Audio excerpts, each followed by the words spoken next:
Sean Diddy Combs isn't just fighting for his freedom, he's fighting to hold on to his fortune.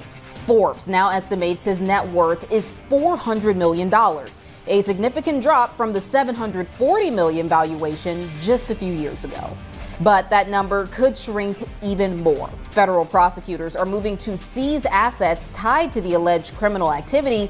Let's talk about how the unthinkable finally happened, because the word on the street is that Sean Combs has officially hit rock bottom, and it didn't come quietly at all. This wasn't some slow fade into the background either. This was a loud crash with receipts flying everywhere. For decades, Diddy moved like money would never stop calling his name, like the vault would refill itself no matter how wild the spending got, and like the rules just didn't apply to him. Private jets, diamond-heavy parties, luxury mansions, and a lifestyle so loud it felt untouchable. But now insiders are saying the math finally caught up with him, and it's ugly. Behind the scenes, the same insiders are whispering that his fortune didn't just shrink, it flatlined straight to zero, and that's when the panic kicked in. Here's where it gets wild, because this downfall didn't happen overnight. It stacked up piece by piece like unpaid bills nobody wanted to open. Years of over-the-top spending mixed with nonstop legal chaos slowly started bleeding the empire dry. And by the time people noticed, the damage was already locked in. Once considered a billionaire with a vodka line, a TV network, and a clothing brand, Sean Combs' fortune has taken a major hit. Forbes estimates his net worth is roughly $400 million, nearly half of what it was just a few years ago. Both his Beverly Hills and Miami mansions were raided in March of 2024 as part of the investigation into his alleged crimes. And that number may continue to drop as Combs faces a federal trial and a Justice Department forfeiture action that could cost him his empire. An empire that prosecutors allege was built, at least in part, through a pattern of criminal activity, including alleged sex trafficking, drug distribution, and violence, all used to advance what they call a racketeering enterprise. In the unsealed indictment, prosecutors outline how his business and personal assets allegedly played a role in carrying out or concealing the crimes. This means any assets connected to the behavior, even indirectly, could be seized, including real estate, companies, vehicles, and aircrafts. Now, his $60 million private jet has reportedly already been sold. The Beverly Hills estate is currently on the market for $61 million. And while Combs still owns his $48 million Miami mansion, a judge denied his request to use it as collateral for bond. In week 2 of testimony, Homeland Security Special Agent Gannon took the stand. Gannon, who helped lead the March raids of Combs' homes, walked jurors through photos of the items seized. Among them, parts of AR-15 style rifles with the serial number scratched off, loaded magazines, a Gucci bag reportedly filled with ketamine and MDMA, and personal items like lingerie and dozens of bottles of baby oil and lubricant. Prosecutors say this evidence is critical to establishing the elements required under federal racketeering laws, helping them show a pattern of alleged crime, criminal behavior used to sustain or conceal the enterprise. In an effort to protect what's left of his assets, Combs hired Stefan Casella, former deputy chief of the Justice Department's asset forfeiture and money laundering section, to fight the forfeiture action. If the jury finds Combs guilty, it will be up to them to determine how much of Combs' assets are subject to forfeiture. Anything forfeited after a conviction could be used to support alleged victims. Sean Combs denies all allegations. And to help us break down what's at stake, I'm joined by Jim Trusty. He's the former chief of the Department of Justice, Organized Crime and Gang Section. Jim, thank you so much for coming on today. Sure. Good to be here. So, Jim, let's start with the forfeiture. This isn't just about prison time anymore. Prosecutors want his empire. From what you've seen in the filings, how aggressive is this? Well, it looks to be very aggressive, and there's a couple of reasons I say that. The first is it's very broadly worded. What they're talking about is essentially any property, real or personal, that could constitute either facilitating property or instrumentalities, they call it, or proceeds. And so that's kind of the whole business empire of P. Diddy being at risk. And that's the second part, which is it's a RICO case, a criminal enterprise case, where they've defined the organization, the criminal enterprise, as not just Sean Combs, but as all these business interests that he has, including liquor labels, music labels, everything else you can think of. So they've set it up in a way where when they Lawsuits weren't just knocking, they were piling up. Legal fees were burning through cash faster than any party ever could. And suddenly, that endless flow of money wasn't so endless anymore.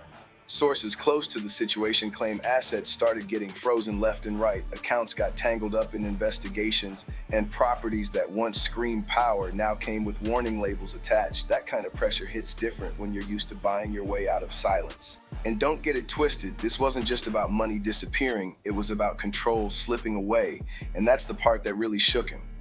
Insiders say Diddy went from calling the shots to scrambling behind closed doors, trying to figure out who was still loyal and who already jumped ship.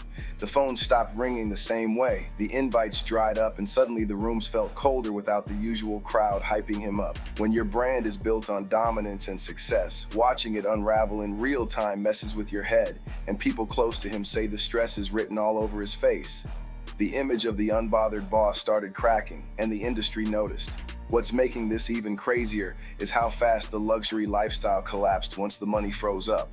We're talking about a man who was known for excess, now allegedly struggling to keep the same legal team on retainer. Word is, even basic operations around his empire hit a wall, because when accounts get locked and assets are tied up, nothing moves without permission. Of racketeering cases, you tell a much more complete story in a RICO case. You don't just focus on a particular moment in time or a crime. You tell the whole story of this criminal enterprise, which lends itself to big forfeiture moments. And so it's not totally unusual to see it this broadly worded. What I think is a little unusual is it's not very specific in terms of any preliminary seizures. It looks like they haven't actually seized anything yet, even though they executed search warrants and looked for evidence of things. And so a lot of times you'll see listings in there of bank accounts, automobiles, jets, whatever, that the government has already preliminarily seized to make sure it's still going to be available at the time they do a forfeiture hearing. So this one, it's a blank slate, and it's blank enough where if you're the defense attorney and you get to this next phase, which by the way is supposed to be with the same jury, they may not know that yet, but that second phase would be one where you really would say to the judge, I don't have any notice here, Your Honor. This is so broadly worded, I need to particularize it, have a chance to digest it, and perhaps bring in expert testimony on both sides about kind of legitimate sources of income versus illegitimate ones.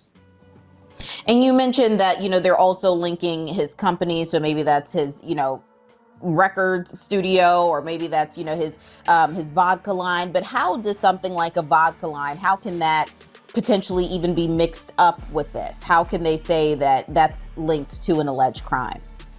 Yeah, it's really one of two or maybe even three ways. One is if there's somehow a tie-in where that property, that business was used to facilitate the freak-offs that are in the indictment, for instance, or obstructionist behavior. So if they literally used a record studio for a party and the record studio belonged to one of his companies, you could say that actually facilitated or was an instrumentality to support the criminal conduct. The other way is essentially if it is a proceed, if it was essentially built on money that comes from illegal activity. And then thirdly, and this is where it gets really crazy confusing, so I'll keep it short, sometimes there's something called substitute assets, where the government says, okay, we realize that particular asset, that car, that piece of art, was not actually bought by proceeds or served to contribute to the crime. But because we can't find enough to satisfy the overall amount we're owed, we're going to take it as a substitute asset. It's a very government-friendly area, this whole idea of federal forfeiture. And again, I think they're in a position where they might have their mitts on almost anything he's ever touched. And how do they decide just that number that they're looking for? Is there kind of like a flat out number that the government, when charging with these types of cases, that they say, hey, we're looking for 50 million, we're looking for 60 million. How do they decide how much? Yeah, that's a great question. Look, that is an easier task in some circumstances where you have a fraud situation where you can tell the amount of victimization and say, well, look, it adds up to 2.5 million, and they put that in the forfeiture indictment. They don't have that here. In a drug case, for instance, you might say, well, they were responsible for 10 kilograms of cocaine, a kilogram's about 30,000, so we're looking for 3 million, do the math. Here, it's much more wide open. I think you're looking at an actual trial within a trial if we get to the forfeiture phase. where there's going to be experts saying this is money that's untouched by any sort of criminal enterprise from the defense side, and maybe a forensic auditor from the FBI saying, here's why we're entitled to all these types of proceeds or instruments. So it is a wide open battlefield. It's going to be kind of a textbook example of how deep the government tries to reach for forfeiture if they get to that point. At what point does that kind of strategy from prosecutors become legally risky for them? That kind of reality check hits hard when you've spent years moving without limits. People say the frustration boiled over behind the scenes, with Diddy lashing out, pacing, and trying to hold on to control that just wasn't there anymore. When the power fades, the silence gets loud. The industry reaction has been just as brutal because nobody expected the fall to be this deep or this public. Executives who once praised his vision are now distancing themselves. Artists are keeping their names out of conversations, and former allies are suddenly nowhere to be found. That's how fast the game switches up when the money stops talking. No. That's the thing. I mean, the court of public opinion every now and then turns on forfeiture. And, the idea of forfeiture is that you don't want people to not just get away with crime, but profit from it. Being criminally prosecuted and put in prison doesn't mean that you've lost the assets. And so the idea is to kind of make things even, to hold people accountable, to not let them profit from criminal activity. But over time, you see abuses. You see situations where a person barely had a role in some sort of criminal conspiracy. I mean, literally was on the job for one day and is ordered to forfeit millions of dollars. And that bubbles up to the Supreme Court where they say this is just not totally fair. So there are abuses of the forfeiture system that are seen from time to time. I think, look, if P. Diddy, if Sean Combs is convicted in this case, I don't think he's going to necessarily gin up a ton of sympathy. But there may be legal observers that say, hey, this is a broad, overreaching moment, when they try to collect every single penny, that a guy who obviously had legitimate income over long periods of his life. And for those that do say, hey, isn't this just a financial overreach? How do prosecutors justify that?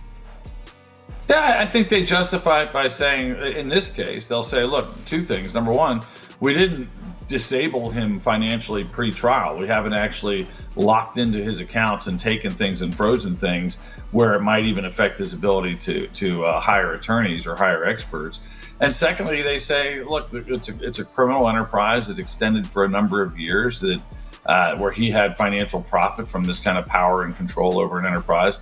So I don't expect them to be apologetic. I mean, they may, end up showing moments of moderation where they say, well, we're not going to go after this company or that company, but they've left it all on the table for now, where they can do a very broad, deeply reaching process if they want to. And Sean Combs, he's already sold one jet. The Beverly Hills mansion of his is on the market for $61 million or so. Does that seem like someone who is confident that they'll walk, or could that work for or against him in court? It's probably not going to be anything that's particularly admissible during the trial. It could come up during the forfeiture just to show that, his overall stock has dropped. I mean, I think he's down to his last 400 million. It's a real tough spot to be in. But I think at the end of the day, you really can't draw any firm conclusions. He knows he's got a battle of his life going on right now. I mean, this is a life-eligible racketeering case. Doesn't mean he'll necessarily get life. It's not a mandatory sentence. But, if the facts continue to be established of years of abusive and controlling behavior, it paints a pretty dark picture for him in terms of sentencing. And Sean Combs, he's now brought in Mr. Casella, someone who literally wrote the book on asset forfeiture. What's Casella's role likely to be here? Well, I worked with Steph at the U.S. Attorney's Office in Maryland for years. He is literally the expert on forfeiture. Whenever I have a situation in private practice where I have a question mark about forfeiture, that poor guy has to take my phone call. So he's a great pick. He knows what he's doing. He knows both the process and the law, which can be a little bit different sometimes. I think he's probably, getting them prepared for the types of challenges. And by the way, I don't know this from him, but I would guess that he's basically figuring out what are the types of challenges we could raise in a forfeiture phase. What are the deficiencies in the government's approach? In other words, are they not discounting lawful employment by Sean Combs? And frankly, some of it could even relate to like how he's spending money right now. When you have a broad forfeiture allegations. The same system that lifted him up is now watching from a distance as the walls close in, and the whispers are getting harder to ignore. Fans are stunned, critics are relentless, and everyone's asking how someone who once had everything managed to lose it all in such dramatic fashion. And let's be clear, this isn't just about bad investments or one unlucky moment. This is what happens when years of unchecked power, reckless spending, and constant controversy finally collide. Every legal battle chipped away at the foundation, every settlement drained another layer, and every scandal made it harder to protect what was left. Insiders say by the time the alarm started going off, it was already too late to save the empire the way it used to be. The image of infinite wealth couldn't survive infinite problems, and now the numbers are telling a story nobody can spin. What really has people talking is the emotional spiral that reportedly followed the financial collapse. Sources claim Diddy isn't just stressed, he's shaken, because losing money is one thing, but losing status is something else entirely. When the industry stops bowing and starts watching, the pressure hits a whole different level. The man who once controlled narratives is now stuck reacting to them, and that shift alone is enough to drive anyone into meltdown mode. It's kind of hard to figure out, are they saying that I can't get attorneys of my choosing because I'm using proceeds of criminal activities? So I think he's probably giving a lot of very sage guidance on how they walk through this process of dealing with a very broad, very deep, potentially deep-reaching forfeiture. Since he is so knowledgeable, and since, I don't know if there's anyone who's more knowledgeable than him in this specific department, do you think that bringing him in may challenge the government's playbook at all? I think it would certainly give them a moment of pause. Look, the reality is there's probably not a ton of time being spent worrying about forfeiture quite yet. They're probably figuring we'll get there when we get there. We got to try to get a conviction.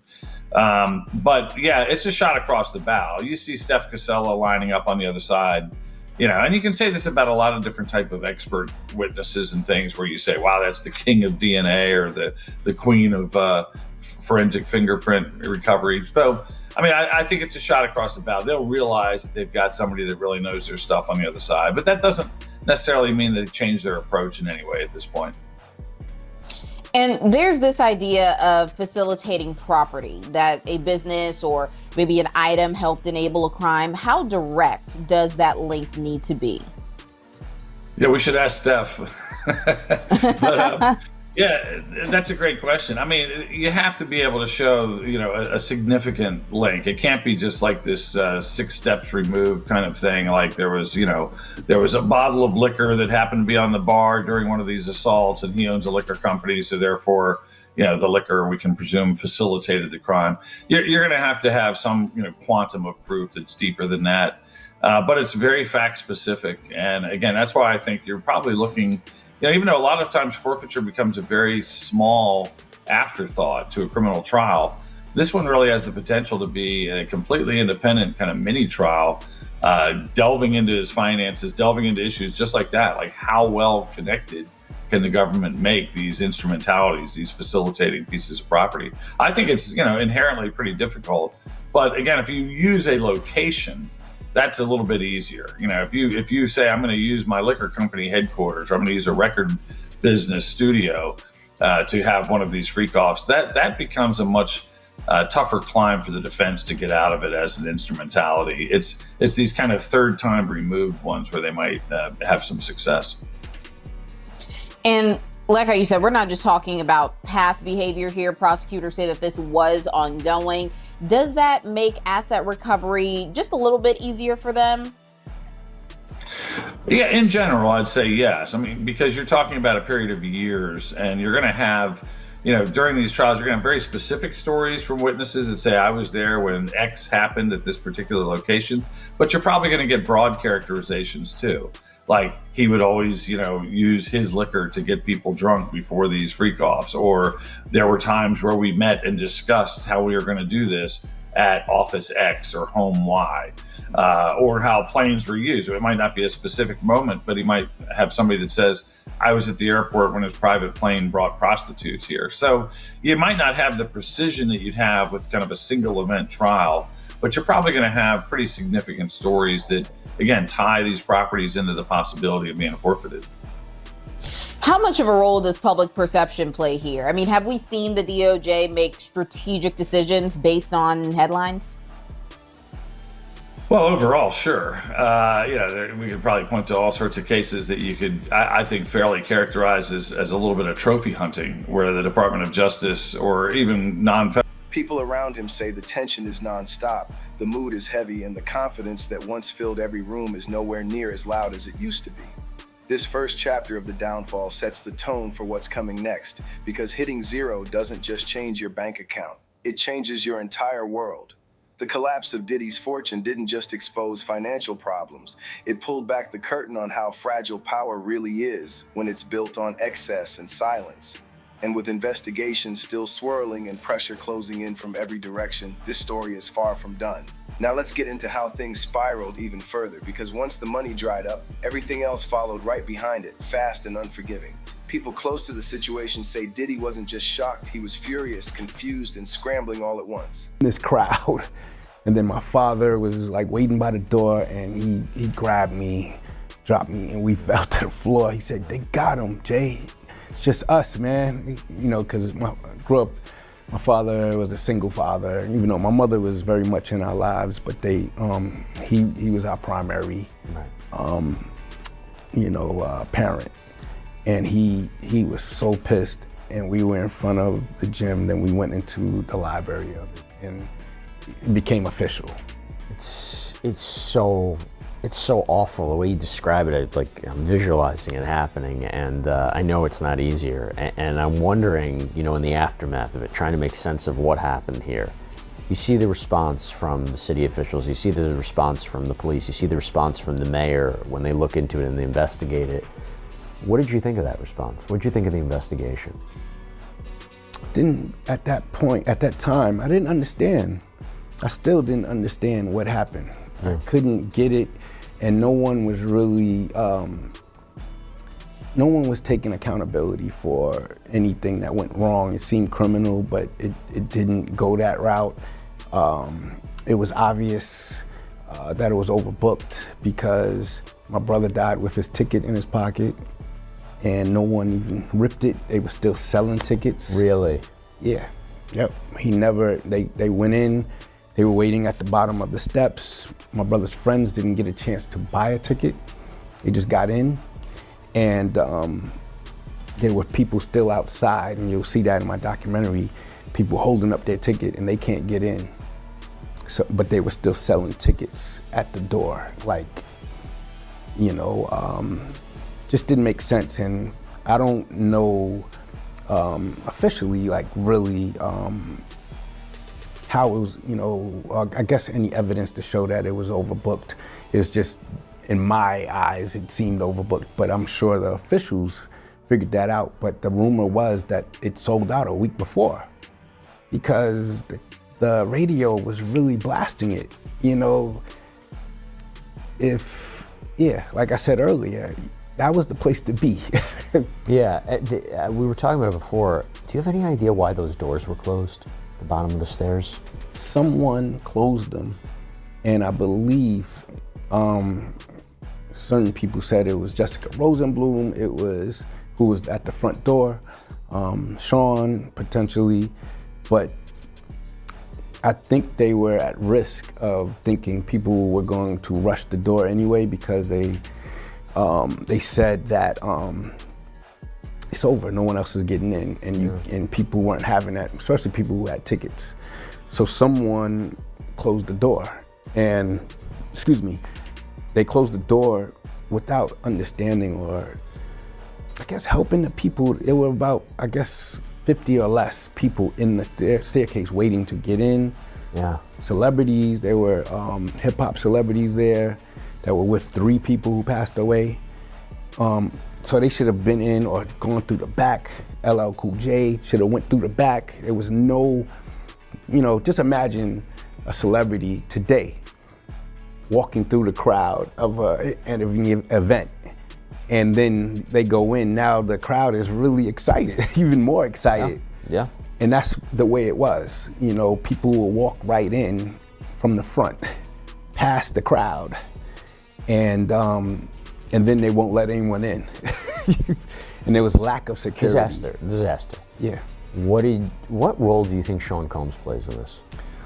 I think he was like I would say the primary promoter.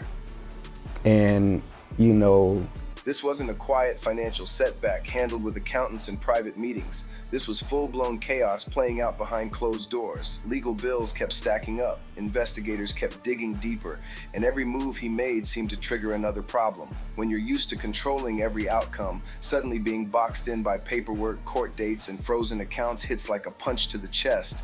Insiders claim the biggest wake-up call came when he allegedly couldn't move money the way he used to, not even for things he once considered routine. Luxury expenses that were once automatic now required approvals, delays, and explanations.